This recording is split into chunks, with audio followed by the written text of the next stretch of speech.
Keep your spine straight. Close your eyes. Take a deep breath in and exhale. Take a deep breath in and exhale. Take a deep breath in. Hold it there.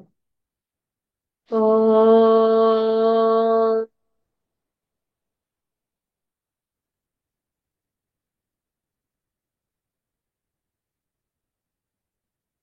Hold.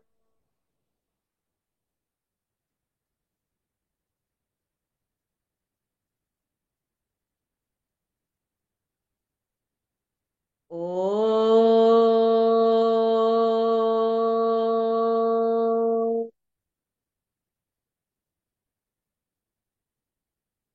ॐ श्री गणेशाय नमः। ॐ श्री सरस्वत्यै नमः। ॐ श्री गुरुभ्यो नमः।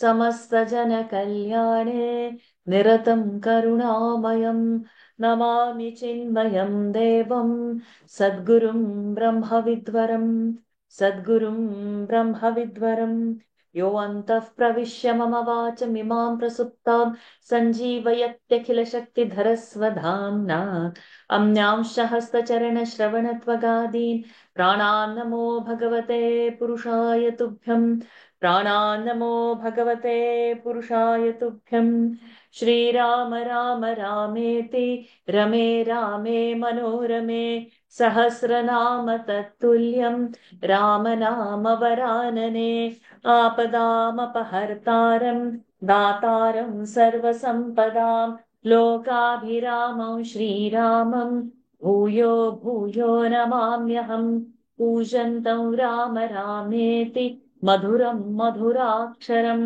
आरुह्य कविताशाखां वन्दे वाल्मीकिकोकिलं मनोजवं मारुततुल्यवेगं जितेन्द्रियं बुद्धिमतां वरिष्ठं वातात्मजं वानरयूथमुख्यं श्रीरामदूतं शरणं प्रपद्ये चरितं रघुनाथस्य शतकोटिप्रविस्तरम् एकैकमक्षरं पुंसां महापातकनाशनम्. Pranams to the Lord.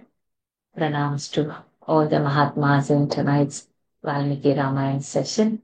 We are in Balakanda still. Long way to go to finish it.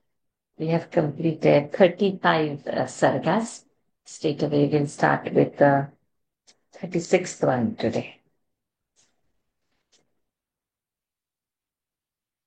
36th is a small one, so we should finish it. And ambitious is to finish the 37th. So let's see if we can do at least 56 verses. Yes, well, come on. Please come. Others can please raise your hands. Let's start. अथ षट्त्रिंशः सर्गः उक्तवाक्ये मुनौ तस्मिन् उक्तवाक्ये मुनौ तस्मिन् उभौ राघवलक्ष्मणौ उभौ राघवलक्ष्मणौ प्रतिनन्द्य कथां वीरौ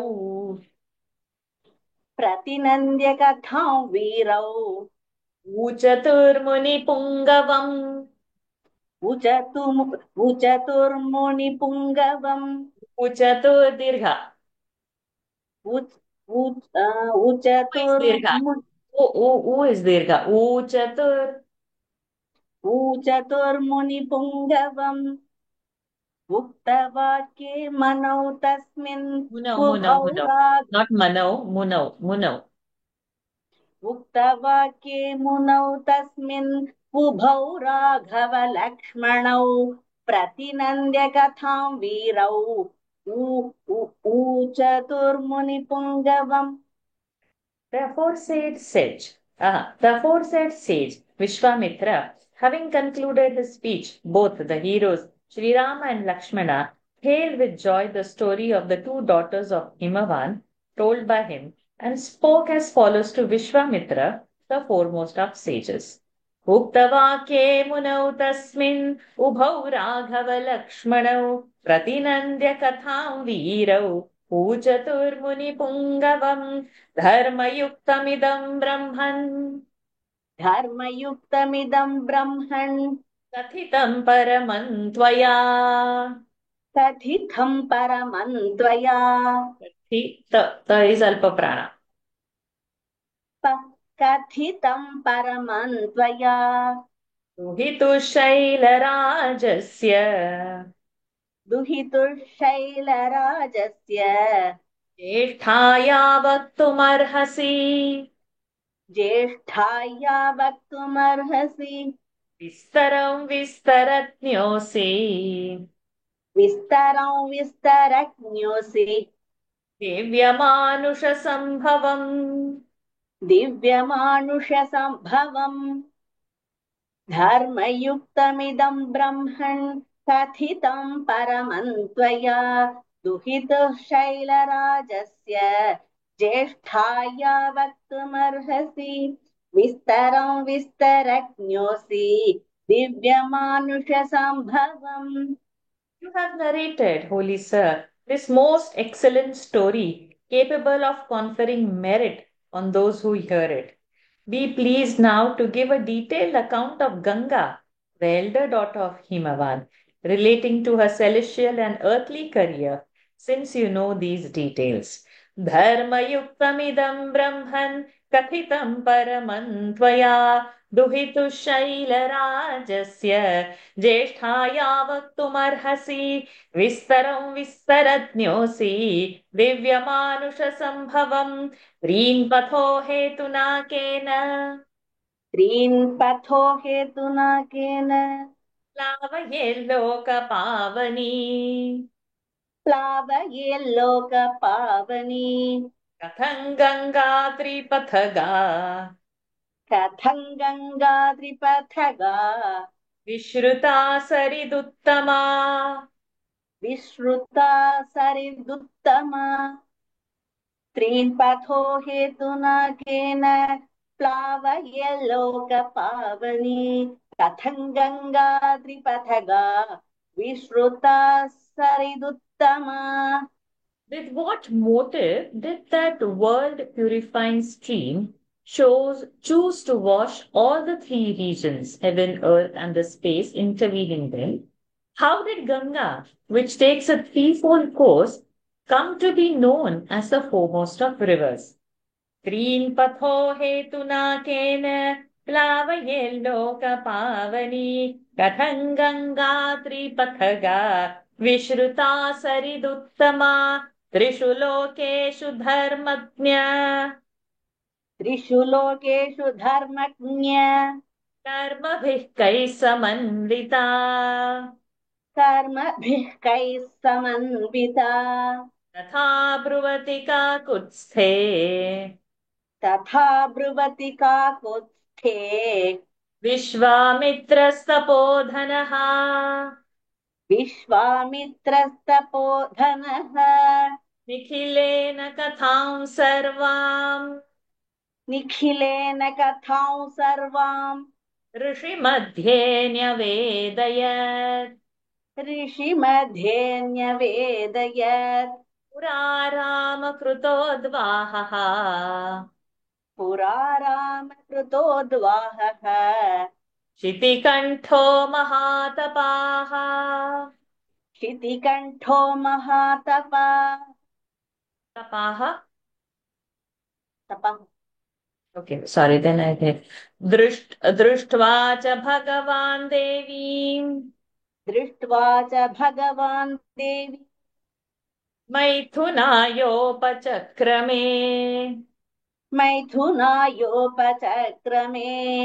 तस्य सङ्क्रीडमानस्य तस्य सङ्क्रीडमानस्य महादेवस्य धीमतः महादेवस्य धीमतः शितिकण्ठस्य देवस्य शितिकण्ठस्य देवस्य दिव्यं वर्षशतं गतम् दिव्यं वर्षशतं गतम्।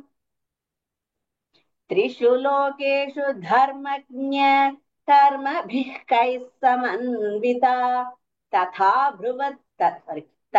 ब्रुवति काकुत्स्थे विश्वामित्रस्तपोधनः निखिलेन कथां सर्वां ऋषिमध्ये न्यवेदयत् पुरा रामकृतोद्वाहः क्षितिकण्ठो महातपा दृष्ट्वा च भगवान् देवी मैथुनायोपचक्रमे तस्य सङ्ग्रीडमानस्य महादेवस्य धीमतः क्षितिकण्ठस्य देवस्य दिव्यं वर्षशतं गतम्. Thank you, Lalita ji. I'll call you back again later. With what achievements is she associated in three worlds? O knower of Dharma, what is right? While Sri Rama, a scion of Kakutstha, was speaking thus, Vishwamitra, who claims ascesis as his only wealth, narrated in extenso in the midst of the rishis that accompanied him the whole story as follows.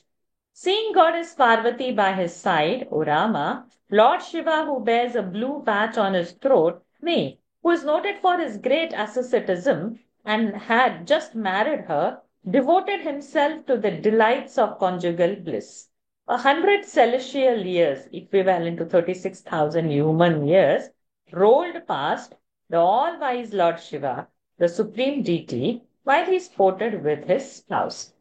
त्रिषु लोकेषु धर्मज्ञ कर्मभिः कैः समन्विता तथा ब्रुवति काकुत्स्थे विश्वामित्रस्तपोधनः निखिलेन कथां सर्वां ऋषिमध्ये न्यवेदयत् पुराणाम कृतोद्वाहः शितिकण्ठो महातपाः दृष्ट्वा च भगवान् देवीं मैथुनायोपचक्रमे तस्य सङ्क्रीडमानस्य महादेवस्य धीमतः शितिकण्ठस्य देवस्य दिव्यं वर्षशतं गतम्.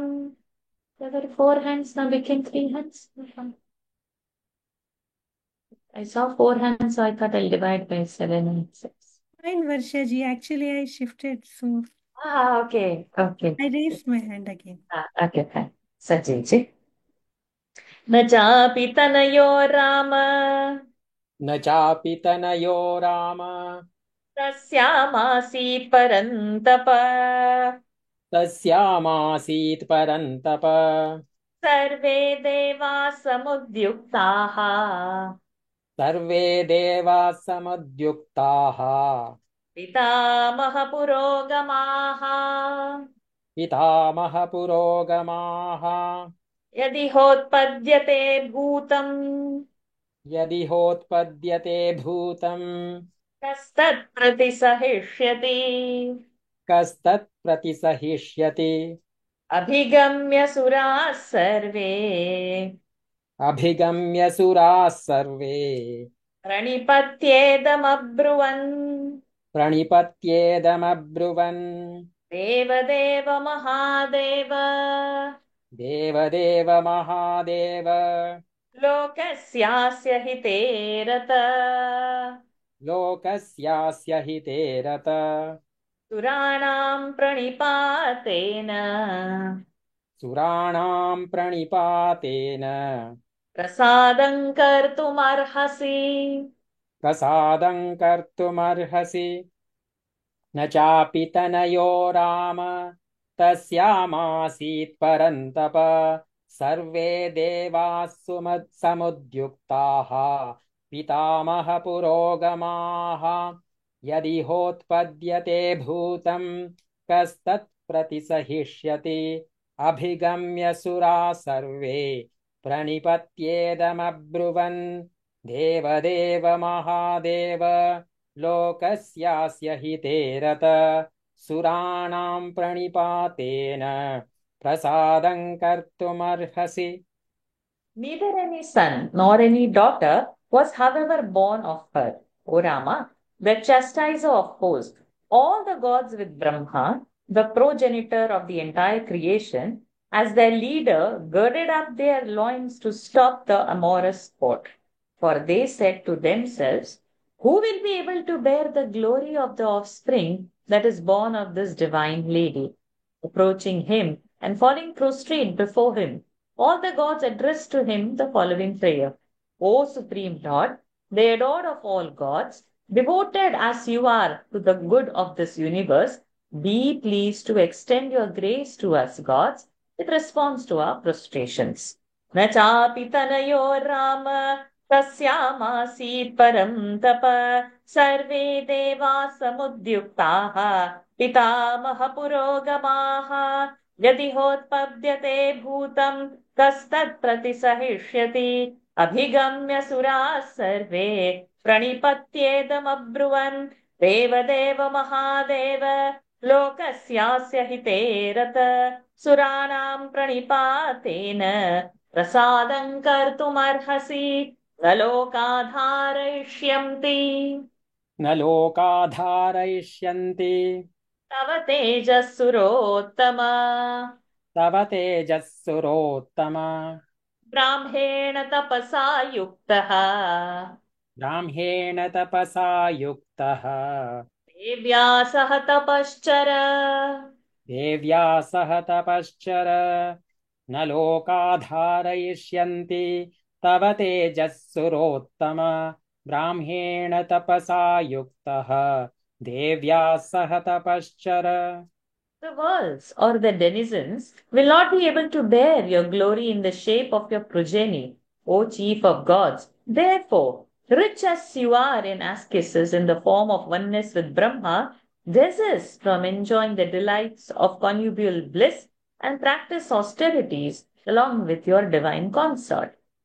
न लोकाधारयिष्यन्ति तव तेजस्सुरोत्तम ब्राह्मेण तपसा युक्तः देव्या सह तपश्चर त्रैलोक्यहितकामार्थम् त्रैलोक्यहितकामार्थम् तेजस्तेजसि धारय तेजस्तेजसि धारय रक्ष सर्वानिमान् लोकान् रक्ष सर्वानिमान् लोकान् नालोकं कर्तुमर्हसि नालोकं कर्तुमर्हसि त्रैलोक्यहितकामार्थं तेजस्तेजसि धारय रक्ष सर्वानिमान् लोकान् नालोकं कर्तुमर्हसि.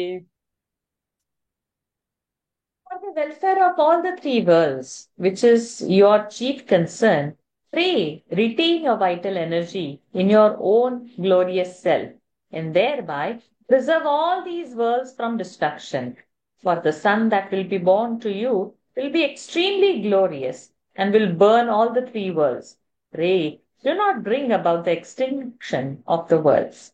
त्रैलोक्यहितकामार्थं तेजस्तेजसि धारय रक्ष सर्वानिमान् लोकान् नालोकं कर्तुमर्हसि देवतानां वचः श्रुत्वा देवतानां वचः श्रुत्वा सर्वलोकमहेश्वरः सर्वलोकमहेश्वरः बाढमित्यब्रवीत् सर्वान् बाढमित्यब्रवीत् सर्वान् पुनश्चेदमुवाचः पुनश्चेदमुवाचः धारयिष्याम्यहं तेजः धारयिष्याम्यहं तेजः तेजसैव सहो मया तेजसैव सहो मया त्रिदशा पृथिवी चैव विदशा पृथिवी चैव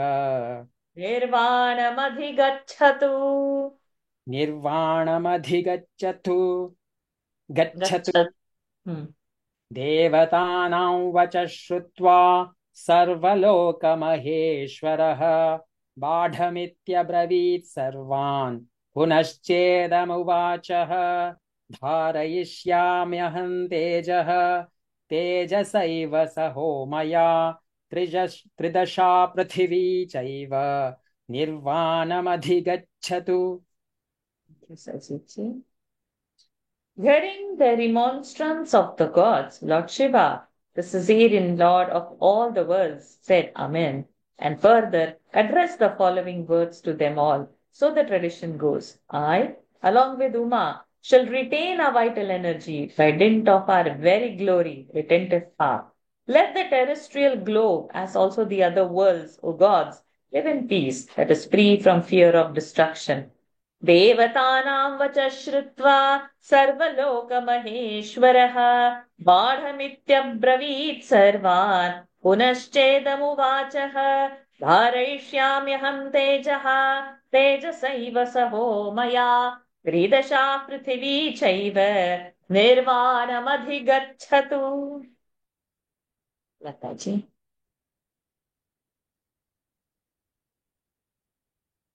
यदिदं क्षुभितं स्थानाम् यदिदं क्षुभितं स्थाना मम स्थानान् यदिदं क्षुभितं स्थानान्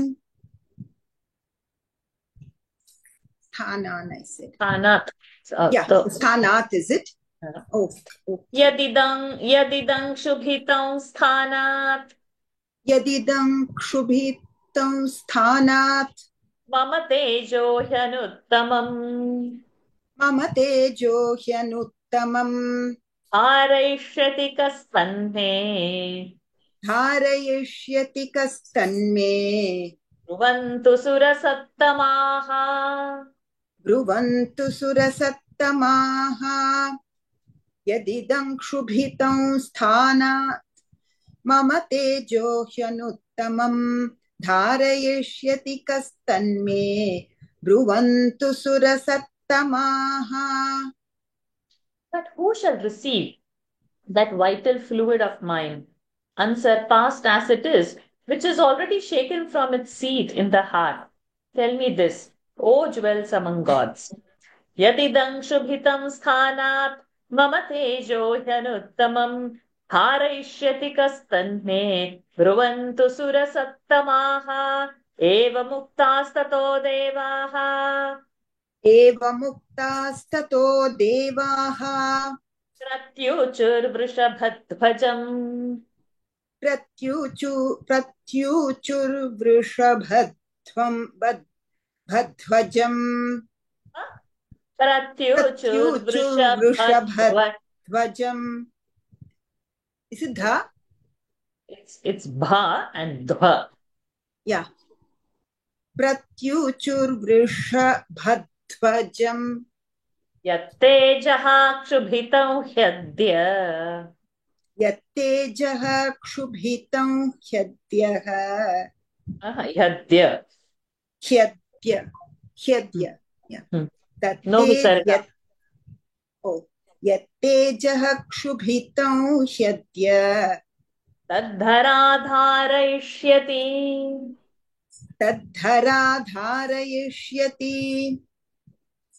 एवमुक्तास्ततो देवाः प्रत्युचुर्वृषभध्वजम् यत्तेजः क्षुभितं हृद्य तद्धरा धारयिष्यति.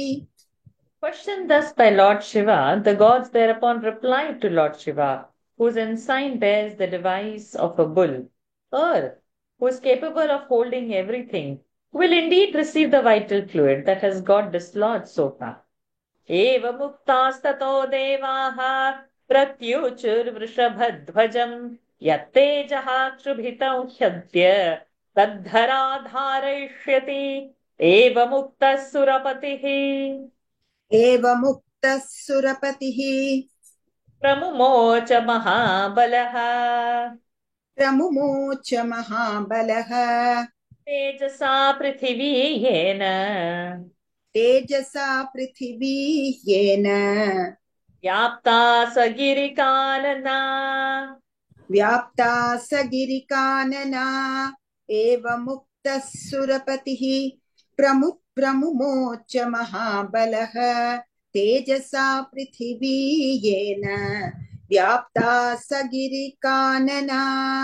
Addressed thus by the gods, the Almighty Lord Shiva, the ruler of gods, let fall his seed by which was covered the entire globe, including the mountains and forests. Evamukta surapatihi pramumocha mahabalah tejasa prithivi yena व्याप्ता स गिरिकानना ततो देवाः पुनरिदम् ततो देवाः पुनरिदम् ऊचुश्चापि हुताशनम् ऊचुश्चापि हुताशनम् आविशत्वं महातेजः आविशत्वं महातेजः रौद्रं वायुसमन्वितः रौद्रं वायुसमन्वितः ततो देवाः पुनरिदम् ऊचुश्चापि हुताशनम् आविशत्वं महातेजः रौद्रं वायुसमन्वितः. Thereupon, fearing lest the earth may be cracked by being covered all over by the powerful fluid, the gods further address the following prayer to the god of fire that feeds on the sacrificial offerings. Accompanied by the wind god and mobilized by him, Sakyu, the mighty seed of Rudra, the god of destruction. Tato devaः punaridam ऊचुश्चापि हुताशनम् आविशत्वं महातेजः रौद्रं वायुसमन्वितः तदग्निना पुनर्व्याप्तम् तदग्निना पुनर्व्याप्तम् अग्निना पुनर्व्याप्तम् तदग्निना पुनर्व्याप्तम् अग्निना, not nam. There's no I anuswar. said no, I said Okay. सञ्जातं श्वेतपर्वतम् सञ्जातं श्वेतपर्वतम् दिव्यं शरवणं चैव दिव्यं शरवणं चैव पावकादित्यसन्निभम् यत्र जातो महातेजाः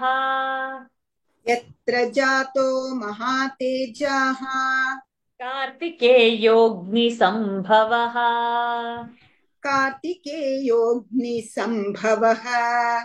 अथो मां च शिवं चैव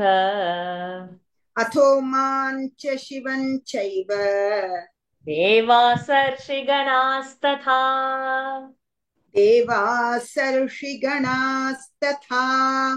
पूजयामासुरत्यर्थम्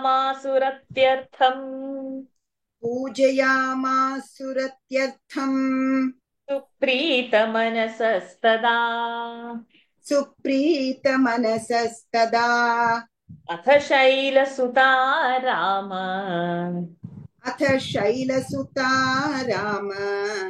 त्रिदशानिदमब्रवीत्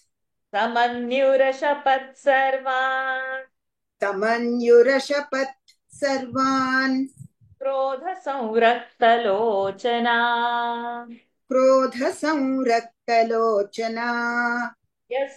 यस्मान्निवारिता चाहम्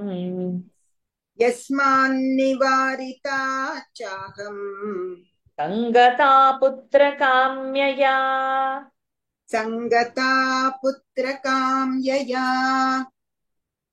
अपत्यं स्वेषु दारेषु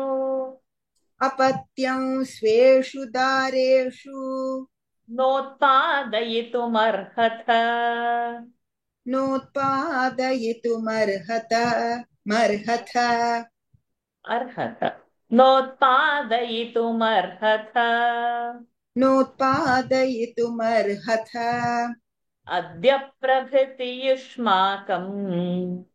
अद्य प्रभृति युष्माकम्. Is it Ushpa or Ma? It's not. Yushmakam. Oh, it's Ma, is it? Okay, I'll just make a note. Looks like a Pa, so that's fine. Adyat prabhruti yushmakam. Aprajasantu patnayaha. Tadagnina punarvyaptam sanjatam shvetaparvatam divyam sharavanam chaiva pavakadityasannibham यत्र जातो महातेजाः कार्तिकेयोऽग्निसम्भवः अथो मां च शिवं चैव देवासर्षिगणास्तथा पूजयामासुरत्यर्थं सुप्रीतमनं मनसस्तदा अथ शैलसुता Ram त्रिदशानिदमब्रवीत्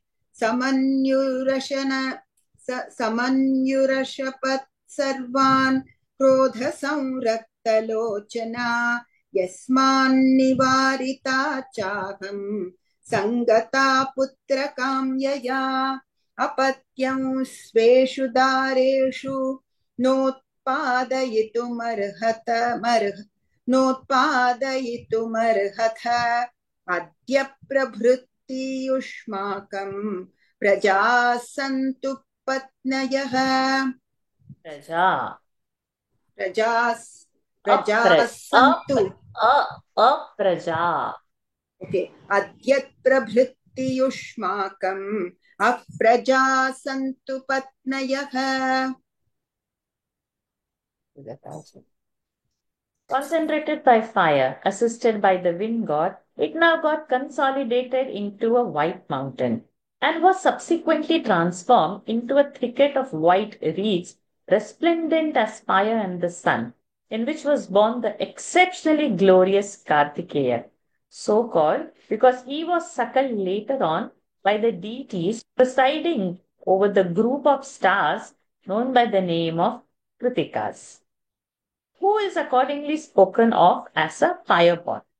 Highly delighted in mind on that occasion, the gods, including the hosts of rishis that accompanied them, now profusely worshipped Uma, and even so, Lord Shiva.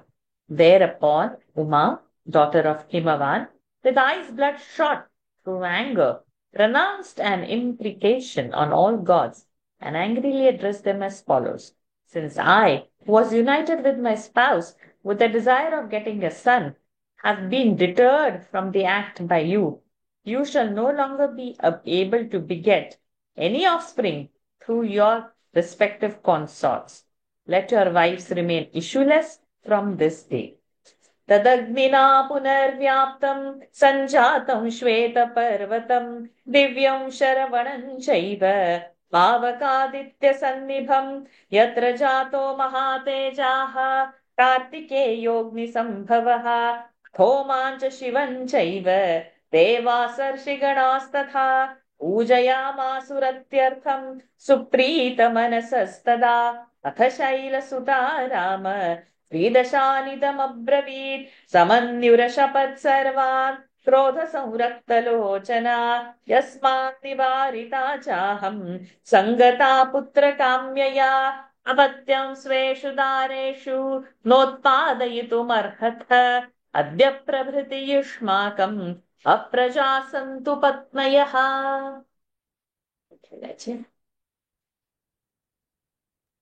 एवमुक्त्वा सुरान् सर्वान् शशाप पृथिवीमपि अवनेनैकरूपा त्वम् बहुभार्या भविष्यसि. एवमुक्त्वा सुरान् सर्वान् शशाप पृथिवीमपि अवनेनैकरूपा त्वम् बहुभार्या भविष्यसि. Having addressed all the gods as said, she cursed earth too in the following words: You will have a multiform surface, O earth, and shall have many masters. Evamuktva suran sarvan shashapa prithivīmapi avanenaikarupaatvam bahubharya bhavishyasi na cha putra kritam प्रीतिम्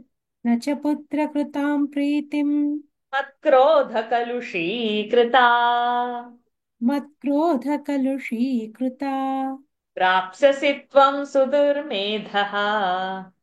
प्राप्स्यसि त्वं सुधुर्मेधः मम पुत्रमनिच्छति मम पुत्रमनिच्छति न च पुत्रकृतां प्रीतिं मत्क्रोधकलुषीकृता प्राप्स्यसि त्वं सुदुर्मेधः मम पुत्रमनिच्छति agitated by my curse, nor shall you enjoy the delight of having son, O highly evil-minded lady, since you do not wish that I should have a son. न च पुत्रकृतां प्रीतिं मत्क्रोधकलुषीकृता प्राप्स्यसि त्वं सुदुर्मेधः मम पुत्रमनिच्छति तान् सर्वान् पीडितान् दृष्ट्वा तान् सर्वान् पीडितान् दृष्ट्वा सुरान् सुरपतिस्तदा सुरान् सुरपतिस्तदा गमनायोपचक्राम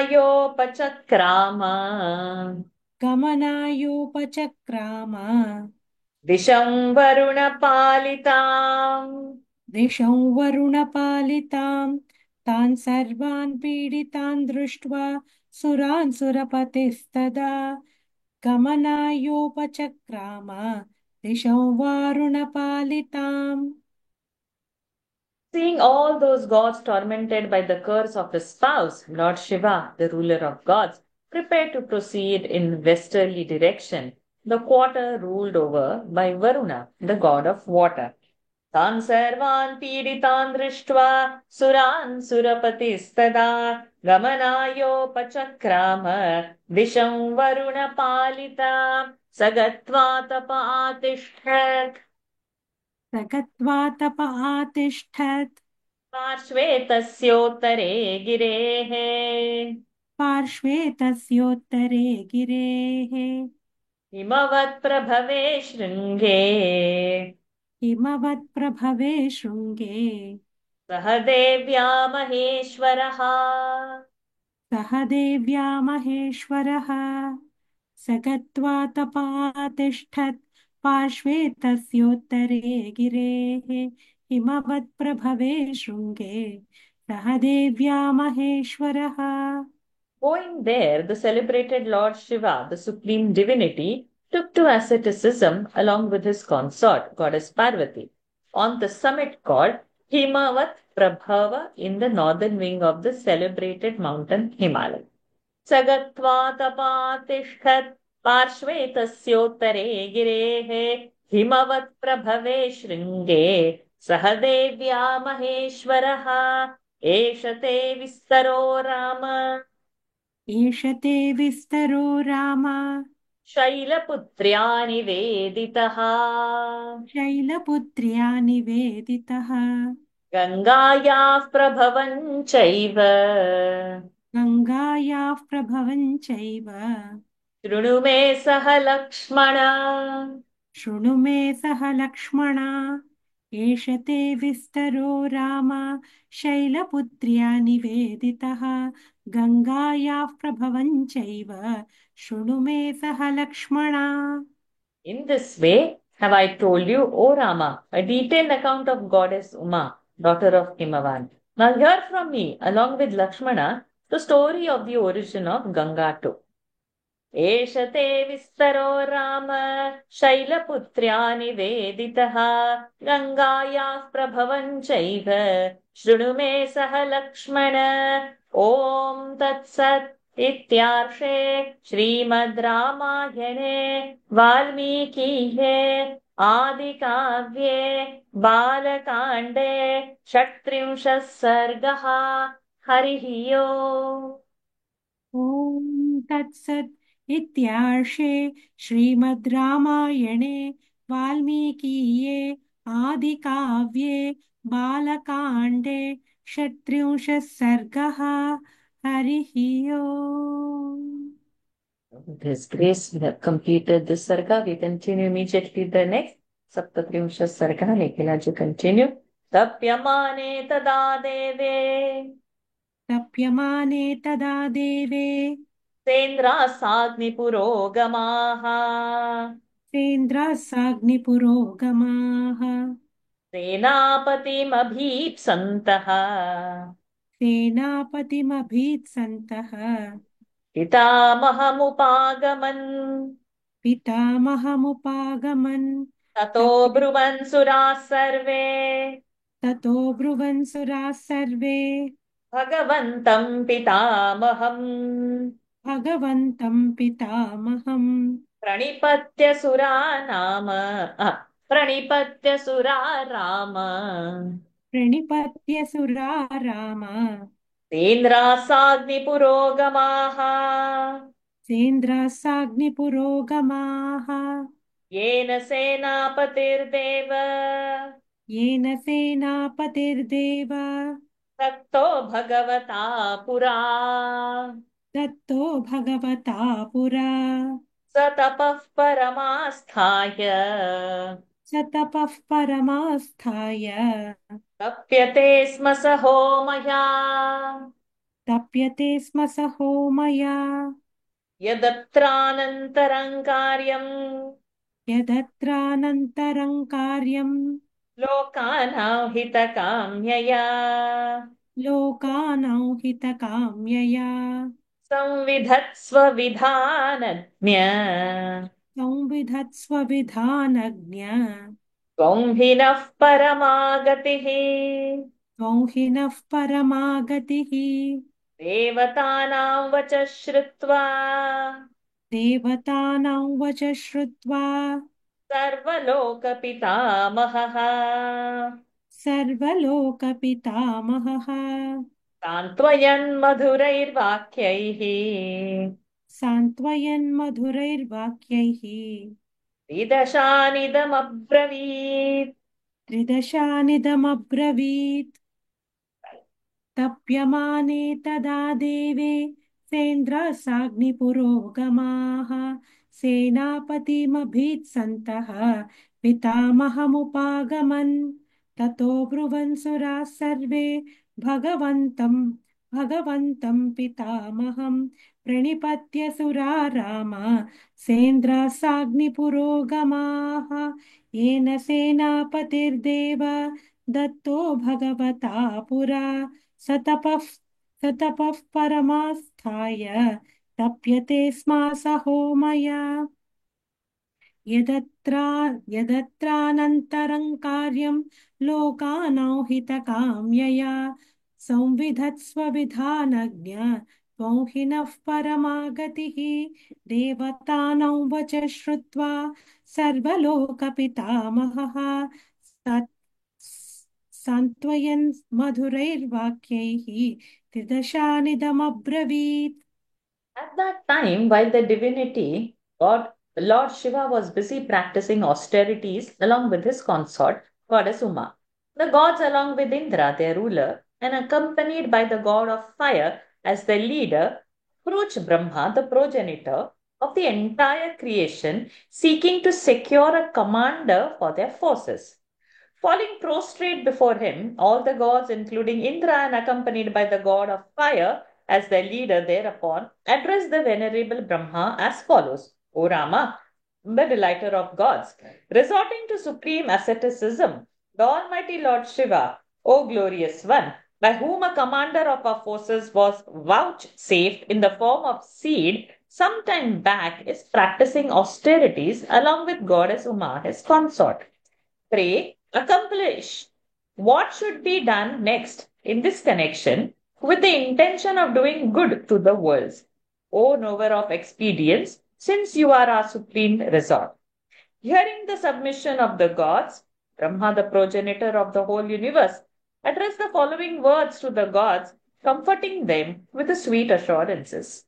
तप्यमाने तदा देवे सेन्द्रासाग्निपुरोगमाः सेनापतिमभीप्सन्तः पितामहमुपागमन् ततो ब्रुवन् सुराः सर्वे भगवन्तं पितामहं प्रणिपत्य सुरा राम सेन्द्रासाग्निपुरोगमाः येन सेनापतिर्देव दत्तो भगवता पुरा स तपः परमास्थाय तप्यते स्म स होमया यदत्रानन्तरं कार्यं लोकानां हितकाम्यया संविधत्स्व विधानज्ञ त्वं हि नः परमागतिः देवतानां वच श्रुत्वा सर्वलोकपितामहः सान्त्वयन् मधुरैर्वाक्यैः त्रिदिशानिदमब्रवीत्. We'll go up till verse number 10. Next 5 shlokas. Shailaputrya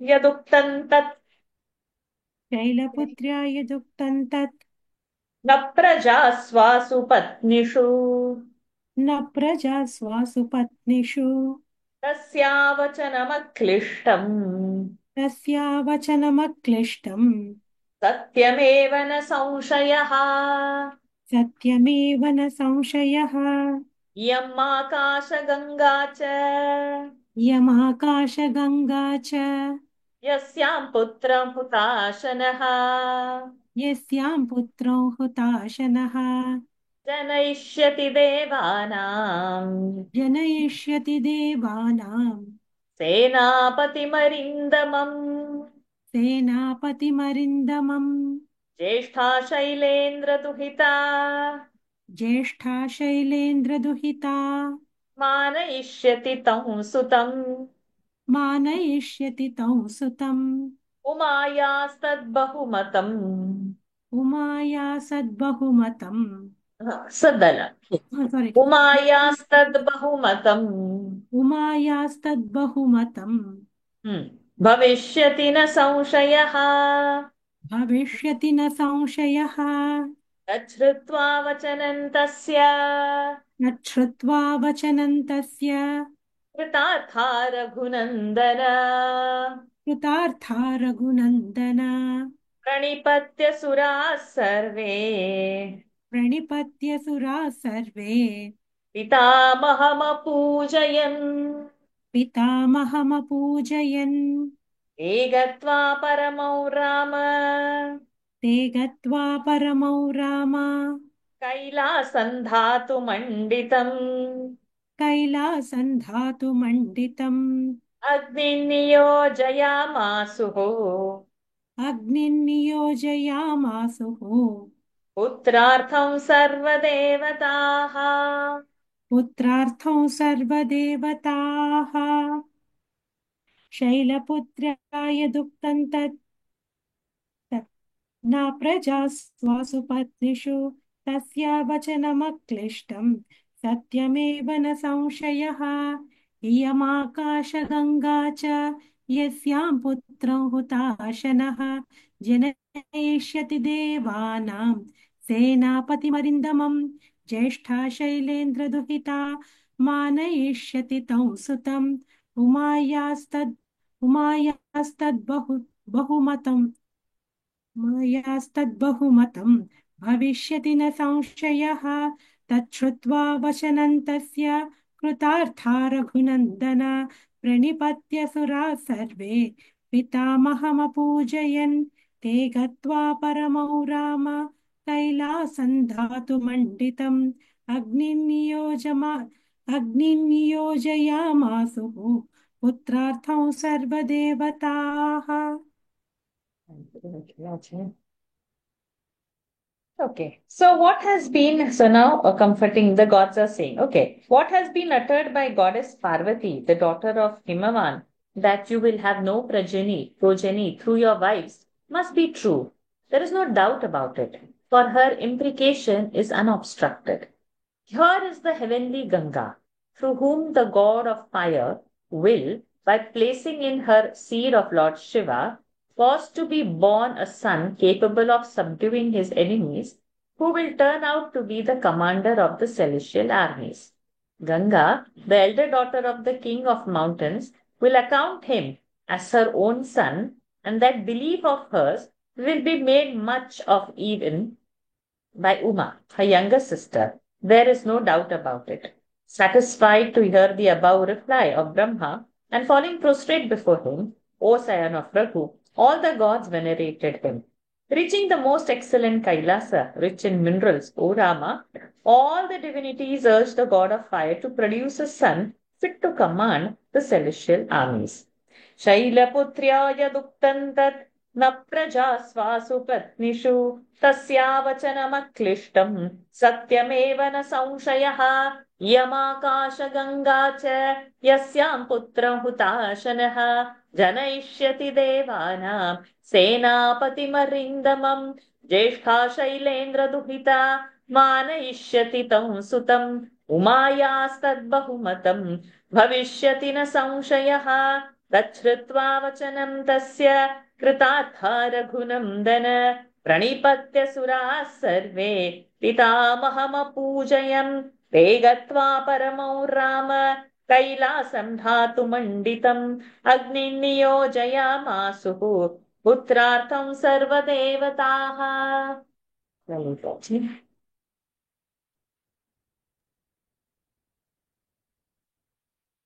We'll go till 16. देवकार्यमिदं देव देवकार्यमिदं देव समाधत्स्व हुताशन समाधत्स्व हुताशन शैलपुत्र्यां महातेजः शैलपुत्र्या महातेजः गङ्गायां तेज उत्सृज गङ्गायां तेज उत्सृज देवतानां प्रतिज्ञाय देवतानां प्रतिज्ञाय गङ्गामभ्येत्य पावकः गङ्गामभ्येत्य पावकः गर्भं धारय वै देवी गर्भं धारय वै देवी हा देवतानामिदं देवतानामिदं प्रियम् देवतानामिदं प्रियम् इत्येतद्वचनं श्रुत्वा इत्येतत् वचनं श्रुत्वा दिव्यं रूपमधारयत् दिव्यं रूपमधारयत् ततस्या महिमान् दृष्ट्वा स तस्या महिमान् दृष्ट्वा समन्तादवशीर्यत समन्तादवशीर्यत समन्तस्तस्तदा देवीम् समन्तस्तदा देवीम् समन्ततस् समन् समन् समन्ततस्तदा देवीम् अभ्यषिञ्चत पावकः अभ्यषिञ्चत पावकः सर्वस्रोतांसि पूर्णानि सर्वस्रोतांसि पूर्णानि नानि गङ्गाया रघुनन्दन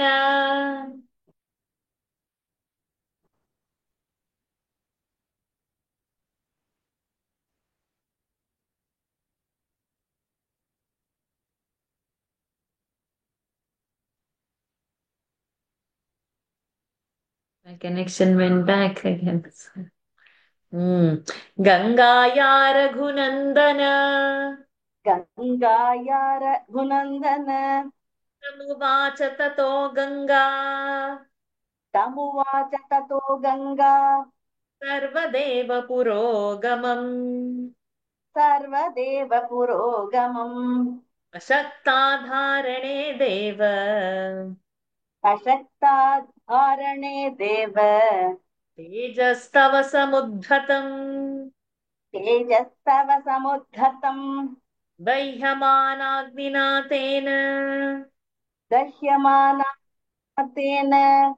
सम्प्रव्यथितचेतना सम्प्रव्यथितचेतना तथा ब्रवीदिदं गङ्गाम् तथा ब्रवीदिदं गङ्गाम् सर्वदेव हुताशनः सर्वदेव हुताशनः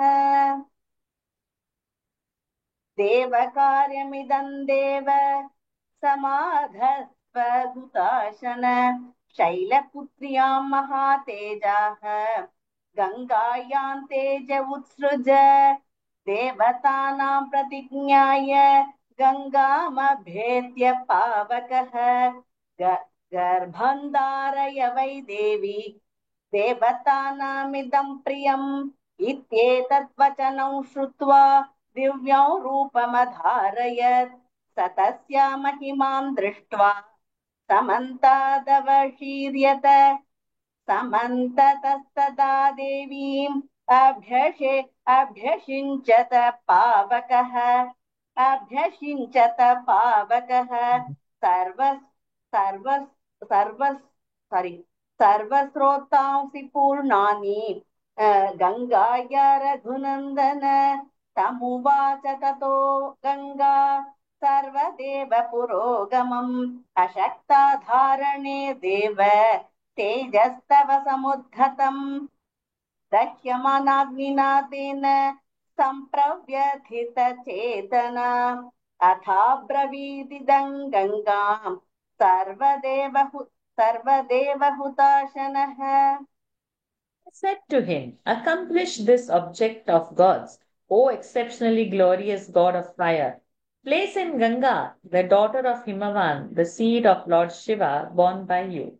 Making a promise to the gods to accomplish their aforesaid purpose, and approaching the heavenly Ganga, the god of fire prayed to her as follows. Pray, place in yourself the seed of Lord Shiva, captured and retained by me, for such is the pleasure of gods. Hearing the aforesaid request of the god of fire, the celestial river assumed an ethereal living form.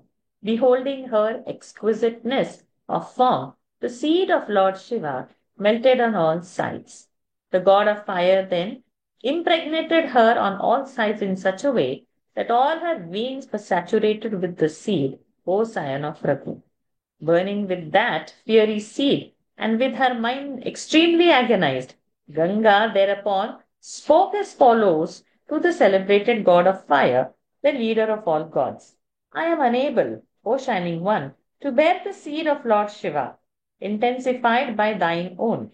The god of fire, who consumes the offerings intended for all gods, made the following reply to Ganga.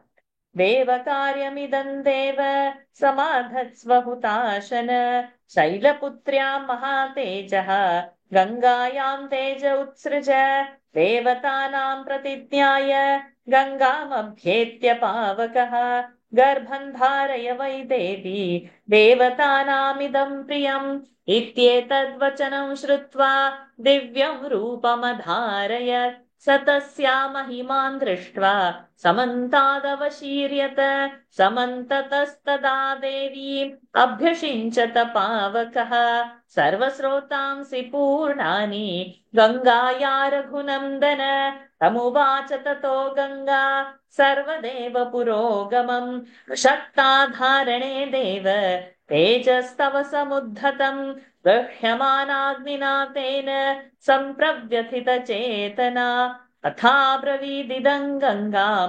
सर्वदेवहुताशनः. Next two you can do. इहैमवते पार्श्वे इह हैमवते पार्श्वे गर्भोऽयं सन्निवेश्यताम् गर्भोऽयं सन्निवेश्यताम् श्रुत्वा त्वग्निवचो गङ्गा श्रुत्वा त्वग्निवचो गङ्गा तङ्गर्भमति भास्वरम् तङ्गर्भमति भास्वरम् उत्ससर्ज महातेजाः उत्ससर्ज महातेजाः स्रोतोभ्यो हि तदा नघ स्रोतोभ्यो हि तदा नघ यदस्या निर्गतं तस्मात् यदस्या निर्गतं तस्मात् तप्तजाम्बूनदप्रभम् तप्तजाम्बूनदप्रभम् इह हैमवते पार्श्वे गर्भोऽयं इह हैमवते पार्श्वे गर्भोऽयं सन्निवेश्यताम् श्रुत्वा त्वाग्निवचो गङ्गा तङ्गर्भमति भास्वरम् उत्ससर्ज महातेजाः स्रोतोभ्यो हि तदा नघ यदस्या निर्गतं तस्मात् तप्तजाम्बूनदप्रभम्. This seed may kindly be discharged on this offshoot of the Himalayas. Hearing the aforesaid suggestion of the god of fire, the exceptionally glorious Ganga, for her part, expelled from her veins that very moment that most resplendent seed, O sinless Rama. Since it emerged from the body of Ganga, a granddaughter of Sumeru, a mountain of gold, it shone accordingly as molten gold of the purest type. इह इमवते पार्श्वे गर्भोऽयं सन्निवेश्यता श्रुत्वा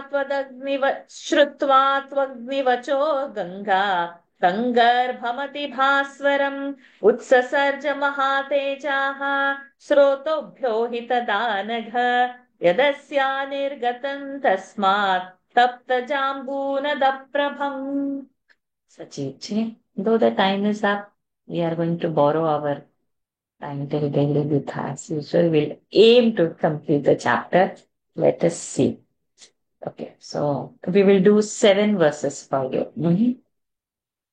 Kanchanan dharaneem praptam काञ्चनं धरणीं प्राप्तं hiranyamatula prabham हिरण्यमतुलप्रभम् amram karshnaya sanchaiva ताम्रं कार्ष्णाय सञ्चैव तैक्ष्ण्यादेवाभिजायत तैक्ष्ण्यादेवाभिजायत मलन्तस्याभवत्तत्र मलन्तस्याभवत्तत्र त्रपुसीसकमेव च प्रपुसीसकमेव च तदेतद्धरणीं प्राप्य तदेतद्धरणीं प्राप्य नानाधातुरवर्धित नानाधातुरवर्धत निक्षिप्तमात्रे गर्भे तु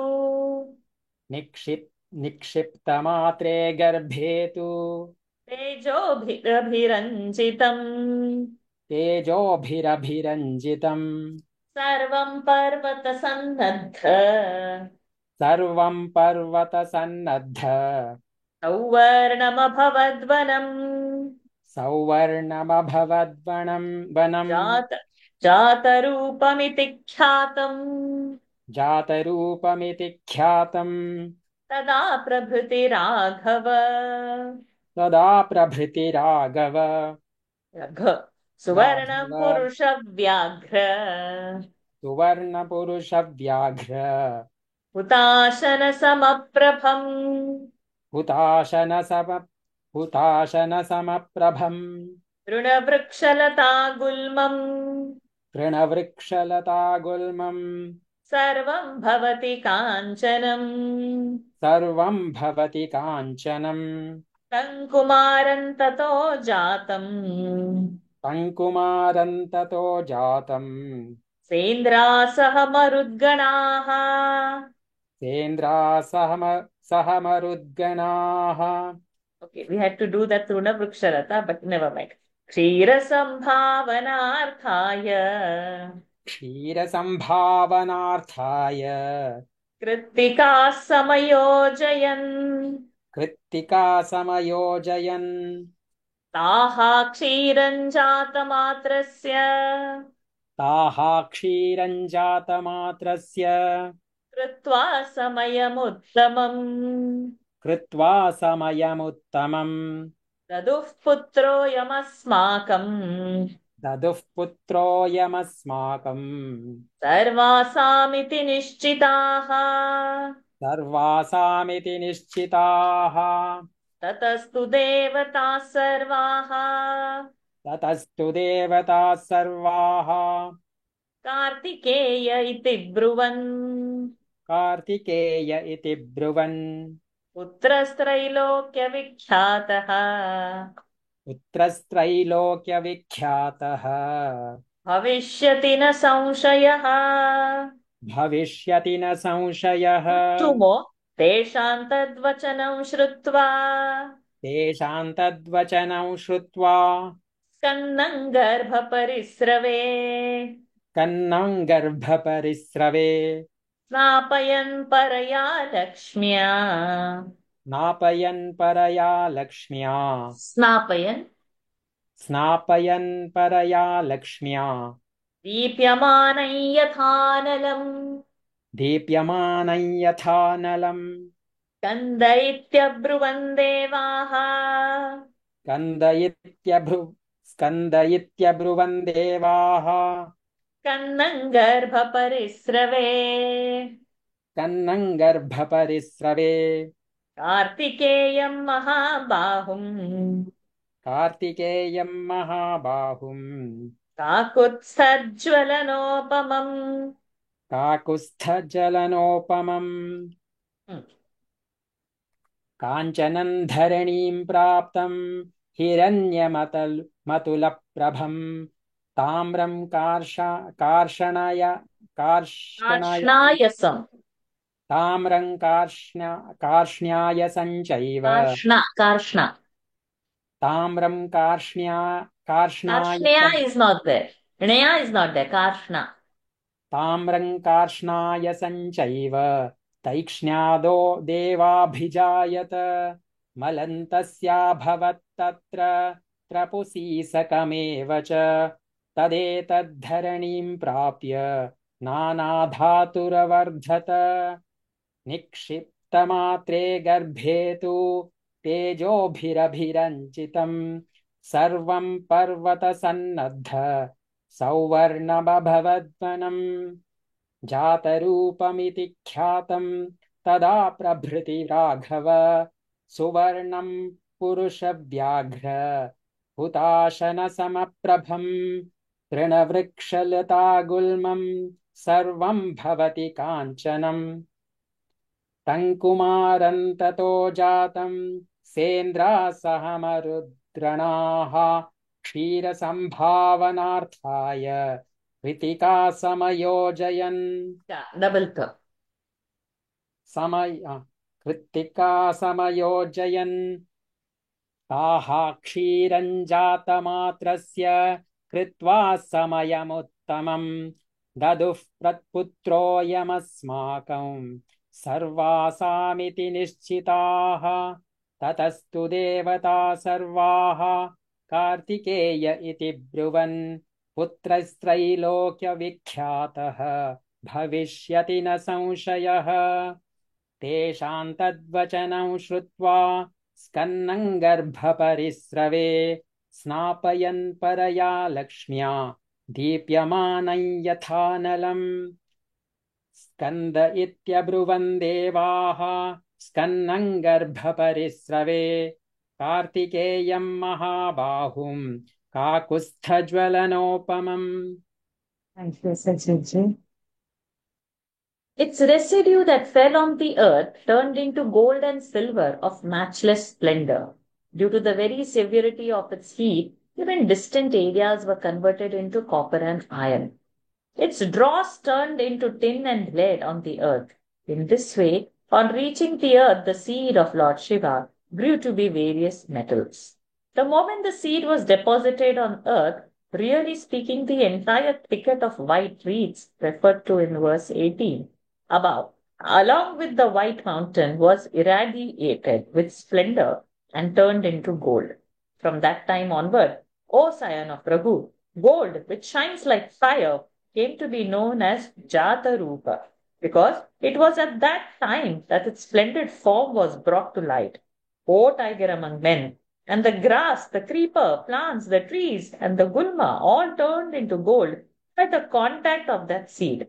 Thereupon, the hosts of gods, along with Indra, their ruler, brought together the boy thus born, as well as Kritikas, the female deities presiding over the group of 6 stars, forming the constellation of that name, in a body for the purpose of suckling the baby.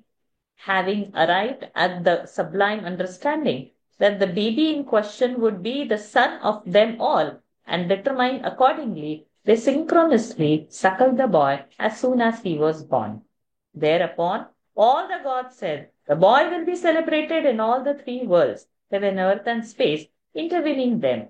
As soon as the Kritikas, there is no doubt about it. As a son of the Kritikas, there is no doubt about it. Hearing the aforesaid utterance of the gods, which was so agreeable to them, the Kritikas bathed the baby, and that had first trickled down in the form of seed from the body of Lord Shiva, and again on its oozing from the womb of Ganga, shone into supreme effulgence like fire. The gods named the mighty armed son of the Kritikas, who was effulgent as fire, O son of Kakusta, as Skanda, from the root Skanda to flow, because he had slipped from the womb of Ganga.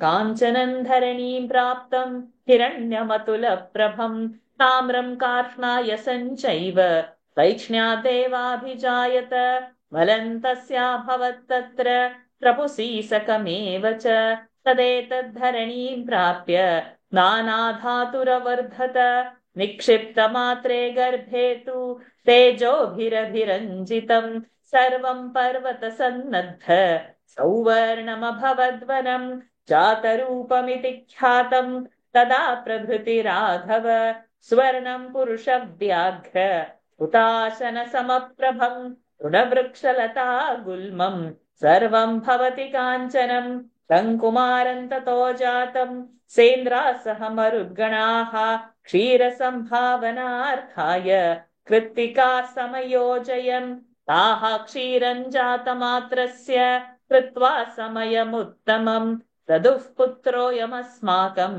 सर्वासामिति निश्चिताः ततस्तु देवताः सर्वाः कार्तिकेय इति ब्रुवन् पुत्रस्त्रैलोक्यविख्यातः भविष्यति न संशयः तेषाम् तद्वचनम् श्रुत्वा स्कन्दम् गर्भपरिस्रवे स्नापयन् परया लक्ष्म्या दीप्यमानं यथानलम् स्कन्द इत्यब्रुवन् देवाः स्कन्दम् गर्भपरिस्रवे कार्तिकेयम् महाबाहुम् काकुत्स्थज्ज्वलनोपमम्. Can you put a message in Daily Gita? We'll need 10 more minutes because we'll complete the chapter. 5 verses are there. Okay, Lataji.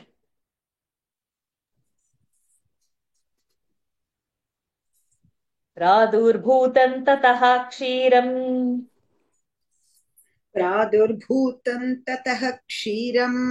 कृत्तिकानाममुत्तमम्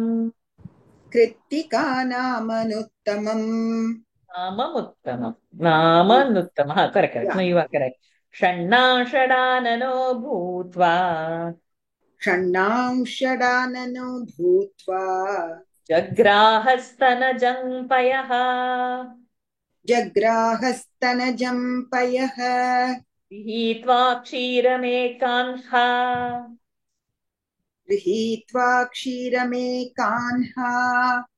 सुकुमारवपुस्तदा अजयत्स्वेन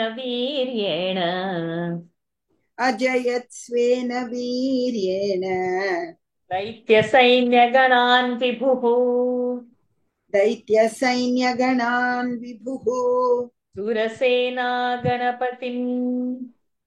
Surasena गणपतिम् अभ्यषिञ्चन् महाद्युतिम् ततस्तम् अमराः सर्वे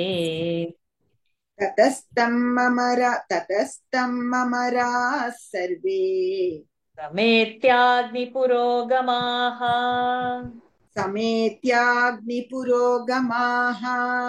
एष ते रामगङ्गायाम् विस्तरो भिहितो मया कुमारसम्भवश्चैव अन्यः पुण्यस्तथैव च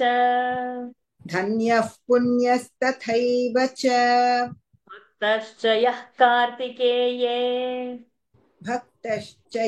कार्तिकेये काकुत्स्थभुवि मानवः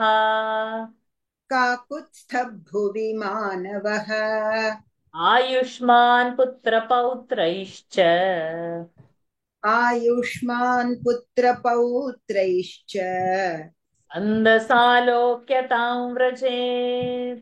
स्कन्दसालोक्यतां व्रजेत् ॐ तत्सत् इत्यार्षे श्रीमद् रामायणे वाल्मीकिः आदिकाव्ये Balakande Saptatrimshah Sargaha.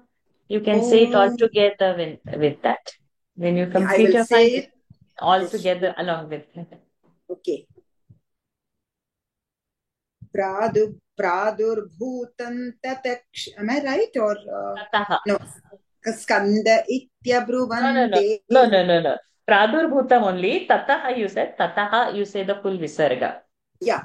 Pradurbhutam tatah kshiram कृत्तिकानामनुत्तमम् षण्णांशडाननो भूत्वा जग्राहस्तनजं पयः गृहीत्वा क्षीरमेकाह्ना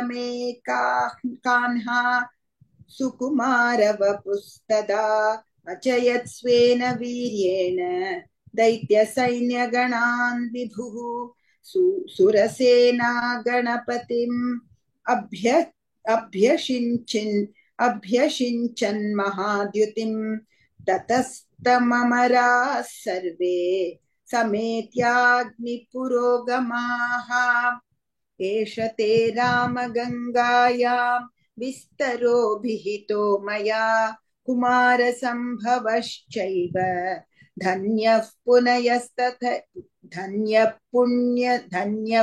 पुण्यस्तथैव च भक्तश्च यः कार्तिकेये काकुत्स्थभुवि मानवः आयुष्मान् पुत्रपौत्रैश्च स्कन्दसालोक्यतां व्रजेत् ॐ तत्सत् इत्यार्षे श्रीमद् रामायणे वाल्मीकीये आदिकाव्ये बालकाण्डे सप्तत्रिंशः सर्गः.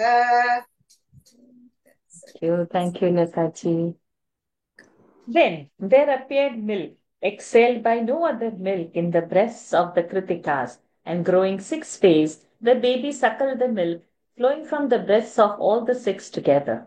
Having sucked the milk only for a day, the boy, though tender of body, grew so powerful, even then, that he gradually conquered by sheer dint of his might several divisions of the demon army.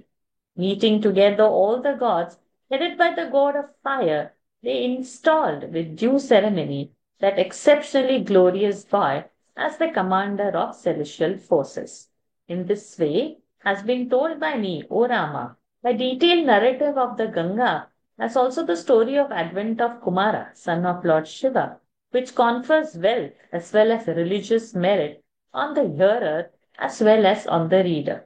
Nay, a man on earth who is devoted to Kartikeya, O scion of Kakutsha, bids fair to attain longevity and an abode in the divine realm of Skanda along with his sons and grandsons. Thus ends the canto 37 in the Balakanda of the glorious Ramayana of Valmiki, the work of a rishi and the oldest epic.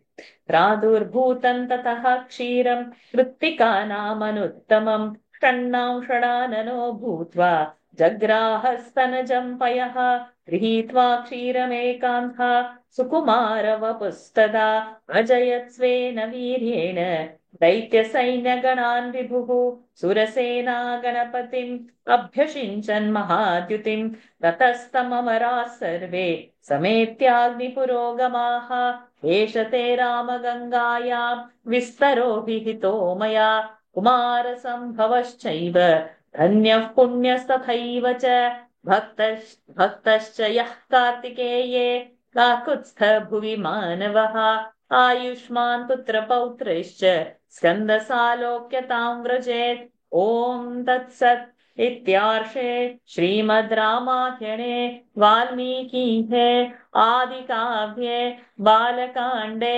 37 सर्गः हरि ओम् तत्सत् Shri सीतारामचन्द्रार्पणमस्तु.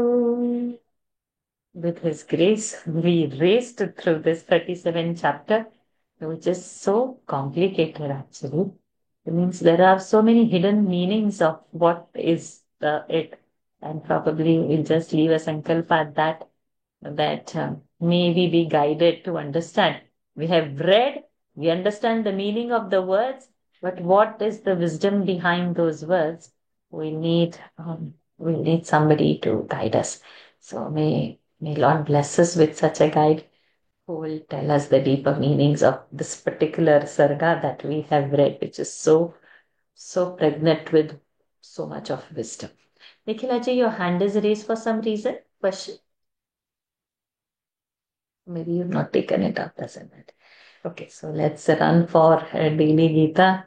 We've borrowed some minutes, but it doesn't matter. When we have a bigger text in hand, we will have to do some small things so that the topic is completed. And if anybody wants to ponder on this particular sarga and come up with some points in the next class, please do so, so that we have a deeper understanding of what it is. ॐ पूर्णमदः पूर्णमिदं पूर्णात् पूर्णमुदच्यते पूर्णस्य पूर्णमादाय पूर्णमेवावशिष्यते ॐ शान्ति शान्ति शान्तिः हरिः ओम् श्रीगुरुभ्यो नमः हरिः ओम् Shri सीतारामचन्द्रार्पणमस्तु. Hari Om everyone. Thank you for joining. Thank you. Thank you. Hari Om. Thank you. Thank you, Varshaji. Thank you, Hari Om.